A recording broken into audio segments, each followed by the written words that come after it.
E aí galera, tudo beleza? Bora lá bater um papo bem rápido aqui. E na realidade, no vídeo eu quero conversar com vocês um assunto mais aberto, ouvir um pouquinho a opinião de vocês. Se quiser aí, por favor, deixa no comentário o que você acha que o Trump está fazendo. Porque assim, sinceramente, eu tenho visto muitos economistas comentarem, até gente de fontes mais famosas, vamos dizer assim, sabe, canais principais de TV, CNN, BBC, entre outros. E assim, tem muitas pessoas um pouco, como é que eu posso fazer? Como é que eu posso falar assim, perdidas ou com medo ou com, sabe, sem uma perspectiva muito clara do que pode acontecer. E aí eu comecei a pensar um pouco mais sobre esse assunto. E assim, tem duas hipóteses na minha cabeça, tem duas hipóteses. A primeira delas é que o Trump é um retardado, um manezão que tá brincando no parquinho. Deram um país pro cara, que é o maior país do mundo, e o cara tá brincando no parquinho com esse país, e todo mundo tá se ferrando por causa disso, basicamente. É como se fosse o Kiko, para quem assistiu Chaves, o Kiko brincando com a bola dele, quando alguém via brincar, ele saia fora, jogava bola e queria uma bola quadrada, assim. Essa é a primeira hipótese, porque, cara, olha a manipulação de mercado que o cara fez, fazendo o preço despencar, e aí todo mundo fala, filé, mas o preço despencou, ele também perdeu dinheiro. Cara, uma coisa que vocês precisam entender é, toda vez que o mercado despenca, quem realmente é milionário, bilionário, trilionário, não faz a menor diferença no cara, não vai fazer cócega. Você pode falar assim, nossa, mas a Tesla desvalorizou não sei quantos trilhões. Foda-se, o Trump, o Elon Musk continua sendo o cara mais rico do mundo. Isso só fode, cara, quem realmente precisa desse dinheiro e tá ali no mercado torcendo para subir um pouquinho para ele tirar e pagar a conta, velho. Quem é milionário, isso só faz ele ganhar mais dinheiro, porque com o preço despencando, o preço bateu lá em 74 mil do Bitcoin. Cara, institucional, ou seja, organizações, instituições, cara, compraram muito Bitcoin, porque tem dinheiro para isso. É banco comprando, é Elon Musk comprando, é fulano comprando, é Trump comprando. Vai lá ver a carteira. Uma coisa interessante de criptomoeda é que você consegue ver os investimentos de todo mundo. Você consegue ver o que o cara tem em carteira.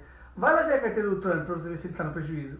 Não tá, cara. A carteira dele chegou a bater ali, começou a entrar no vermelho, tá?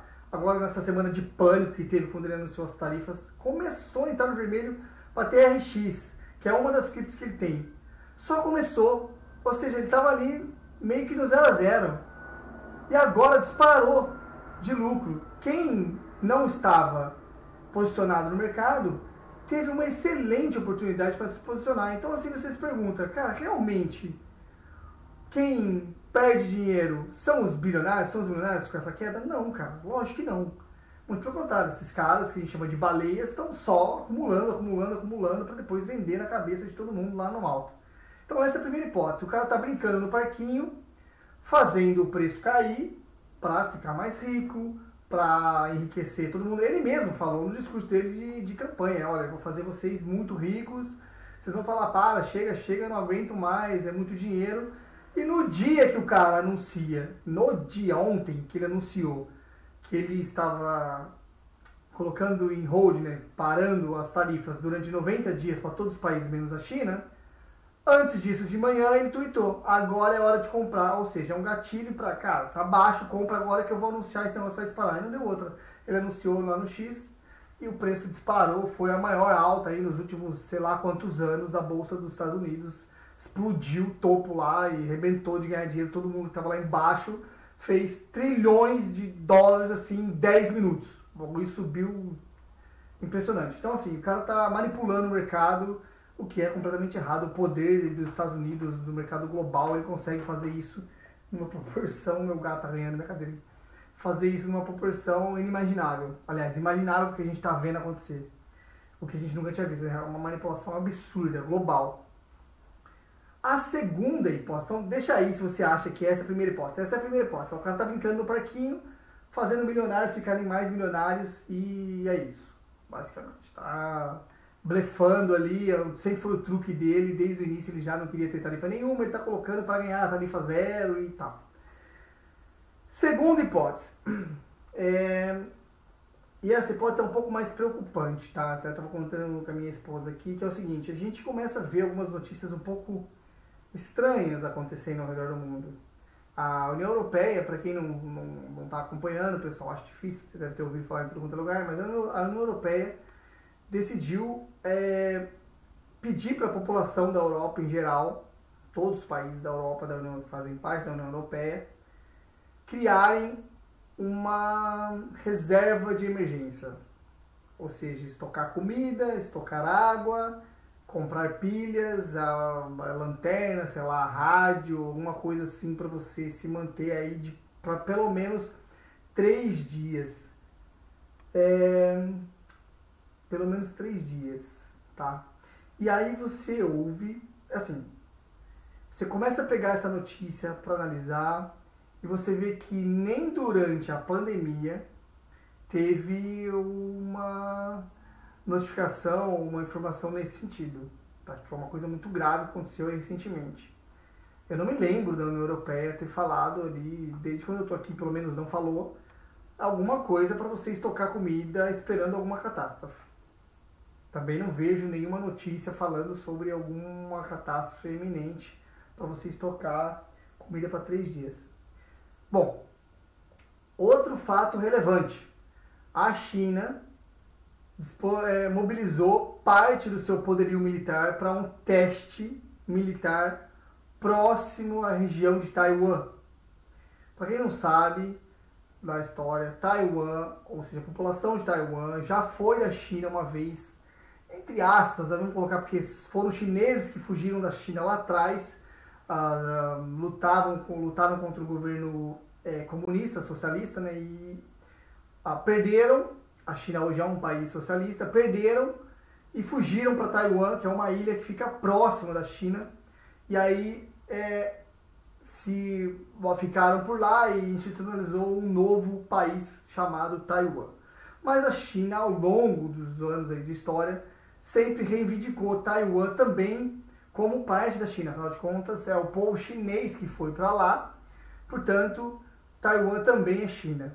E aí você pode escolher seu lado, falar que Taiwan realmente deveria ser da China, porque afinal de contas eram chineses que se mudaram para lá e agora deveriam unificar e tal. Ou você pode também escolher o lado aí, cara, já criou-se um novo país, tem a sua bandeira, tem a sua república, isso tem que ser respeitado. Os próprios taiwaneses se identificam como taiwaneses e não como chineses, o que no meu caso, eu acho correto. Nesse caso, eu acho que Taiwan é Taiwan, China é China, separou, acabou, não são a mesma coisa, são 2 países distintos.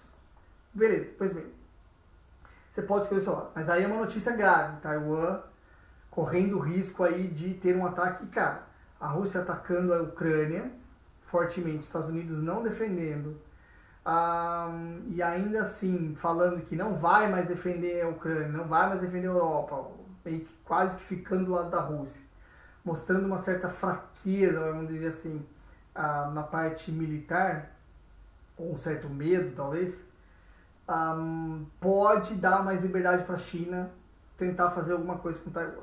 Ainda mais se a Rússia está fazendo com a Ucrânia e os Estados Unidos têm que se preocupar com a Europa porque ele não quer mais. E aí a China ataca Taiwan e os Estados Unidos vão fazer o quê? Vai lá defender Taiwan e depois a Rússia vem com força para cá. Então essa é uma hipótese. E aí você também ouve notícias falar de que os Estados Unidos fez testes de notificação em massa para todos os celulares que têm registro no governo dos Estados Unidos. Ou seja, mandando mensagens para toda a sua população para, caso algo aconteça numa situação de emergência, aquele teste já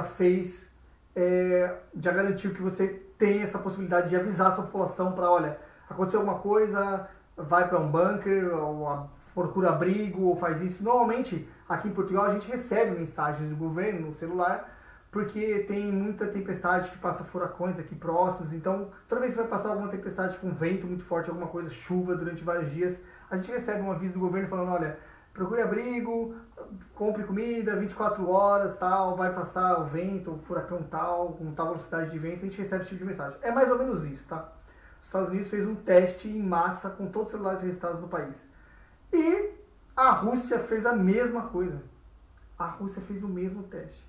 Galera, União Europeia pedindo para estocar comida e água. China mobilizando parte do seu poderio militar próximo a Taiwan. Estados Unidos fazendo teste de comunicação em massa com a sua população. Rússia fazendo teste com comunicação em massa com a sua população. Rússia atacando a Ucrânia. Cara, junta tudo isso no mesmo balaio, é muita fumaça para não ter fogo. Assim, eu não quero ser alarmista ou nada disso, até nem gosto de teorias da conspiração, porque eu sou um cara muito realista, assim, cético até para algumas coisas. Mas, cara, tem muitos indícios estranhos no ar, sabe? É muito estranho. E aí, o sexto que eu quero colocar é os Estados Unidos tirando do nada, e essa é a segunda hipótese, uma taxação que não faz o menor sentido, cara. Porque, primeiro, as taxas que ele colocou não são taxas baseadas em realmente taxas que são cobradas nos Estados Unidos. Não, a China não cobra tudo aquilo de taxa nos Estados Unidos. Ele não está retalhando taxas. É uma decisão política e um pouco estranha. E aí você pode pensar nessa segunda hipótese como, será que os Estados Unidos sabe de alguma coisa e está fazendo isso realmente para tentar, de alguma forma, travar a China ou tentar fazer com que ela tenha um cenário de instabilidade e não atacar Taiwan, ou criar um cenário de caos global para que faça com que a China pense duas vezes, se ela estiver pensando em fazer algo. Cara, assim, essa é a minha segunda hipótese, e nesse caso seria muito mais grave. Tá? Ou ele está brincando de tacar fogo no parquinho, ou ele está tentando causar um caos global, porque tem algumas informações aí mais relevantes e isso é preocupante, beleza? Então, pessoal, assim, qualquer uma das duas, cara, sinceramente, para quem investe em criptomoeda, é muito complicado, assim, porque tá um caos, cara, o mercado tá um caos. Você olha lá, ó, eu tô olhando, acompanhando, enquanto eu tô falando com vocês, acompanhando aqui o preço do Bitcoin. O negócio saiu, cara, como é que você sai, sabe? Você sobe 10% num dia, tá despencando o preço do Bitcoin agora, tá caindo, pode ser uma correção? Pode ser uma correção, porque subiu muito, ele vai buscar ali na Fibonacci, provavelmente os 50, 0.5, pode ser, vai chegar ali na casa dos 79,5, vai liquidar todo mundo que está lá para baixo, porque teve muita gente que já abriu long alavancado aí na casa dos 79, 80 mil, tá ali cheio de liquidez, vai lá buscar o dinheiro dessa galera para voltar a subir, pode ser também. Mas assim, é tanta volatilidade, cara, que como é que você vai mexer num negócio desse? Tem aqui um vídeo que eu fiz falando que eu tô no prejuízo, e eu tô até vendo os comentários da galera, ó, o primeiro lá, ó, relaxa, irmão, você não é o único, o Daniel, por aqui, 5.200 dólares de prejuízo. O Valdemir acostuma, mano, já tô com 60 mil dólares de negativo. Cara, olha que loucura, velho. A galera tá tudo no prejuízo, tá uma loucura. Assim, investir nesse momento, cara, é uma loucura, assim, não dá. Você vai fazer um short, o preço começa a cair, daqui a pouco dá um pico. Você vai fazer um longo, o preço começa a subir, daqui a pouco dá um pico para baixo. Tá uma loucura. E olha o momento que eu escolhi para entrar no mercado. Então, assim, cara, eu não sei qual que é a hipótese que você acha, se é fogo no parquinho, se é algo mais grave. Comenta aí que eu quero saber a opinião de vocês. E é isso. Eu escolhi um momento bem complicado para começar a investir. Ainda bem que eu escolhi esse momento. Aprendi muito já. Estou com prejuízo? Sim, estou. Mas o prejuízo ainda é pequeno. Então, assim, é um melhor momento para eu ter o prejuízo e aprender e começar a ter uma ótima gestão de risco, que é o que eu quero fazer daqui para frente. Beleza, pessoal? Pro vídeo de hoje é isso. Claro, se você ficou até aqui, muito obrigado. Deixa aí o gostinho ou dislike se você não gostou. Comenta aí no vídeo. Se inscreve no canal se você quiser ver mais conteúdo sobre criptomoedas, TI ou coisas em gerais aqui de Portugal. E a gente se encontra aí no próximo vídeo. Vou ficando por aqui. Forte abraço. Tchau.